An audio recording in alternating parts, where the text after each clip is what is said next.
अमरावतीमध्ये संत गाडगेबाबा विद्यापीठ चौक येथे सत्यनारायण खंडेलवाल यांची रोडला लागून जागा आहे। त्या जागेचा आपल्याशी कोणता विषय आहे तो अद्यापही गुलदस्त्यात आहे। खंडेलवाल यांना जागेचा आर्थिक मोबदला देणं अथवा इतर काही समस्या ही आपल्या विभागाची जबाबदारी आहे। मात्र या ठिकाणी विनापरवाना दुकाने मागील 15 वर्षांपासून थाटली आहेत। या ठिकाणी संत गाडगेबाबा विद्यापीठ, माडी रोड, हार्ट हॉस्पिटल, गोडे इंजिनिअरिंग कॉलेज, अपंग विद्यालय तसंच मोठ्या प्रमाणात वसाहती आहेत। गिट्टी बोल्डरचे ट्रक, शाळकरी मुलांच्या स्कूल बस, हार्ट हॉस्पिटलला जाणाऱ्या ॲम्ब्युलन्स अशा अनेक प्रकारच्या गाड्या मार्डी रोडनं जात असतात। त्यामुळे या ठिकाणी अपघाताची भीती व्यक्त करण्यात येत आहे। त्यामुळे या ठिकाणचं नियमबाह्य अतिक्रमण निघालं नाही तर या समस्येची दखल घेतली नाही तर चक्काजाम आंदोलन केलं जाईल असं शिवसेना ठाकरे गटाकडून इशारा देण्यात आलेला आहे। तसेच याबाबत निवेदन देखील सादर करण्यात आलेलं आहे।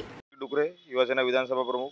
आज सार्वजनिक बांधकाम विभाग येथे विद्यापीठ शिवसेना युवासेना शाखेतर्फे विद्यापीठ चौक येथे खंडेलवाल यांच्या जागेत असलेल्या अतिक्रमणासंदर्भात दुसऱ्यांदा निवेदन देण्याकरिता आलो होतो।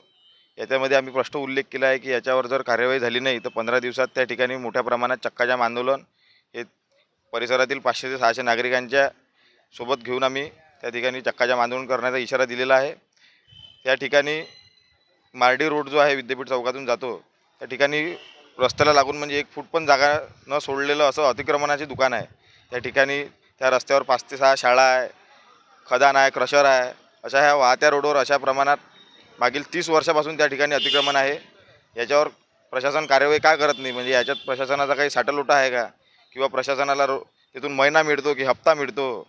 याच्या संदर्भात आम्ही माननीय मेत्रे साहेबांसोबत चर्चा केली। याच्यावर त्यांनी आम्हाला 15 दिवसाच्या आतमध्ये कार्यवाही करू असा आश्वासन दिलं। जर 15 दिवसाच्या आतमध्ये कार्यवाही झाली नाही त्या ठिकाणी मोठ्या प्रमाणात चक्काजाम आंदोलनाचा इशारा आम्ही दिलेला आहे।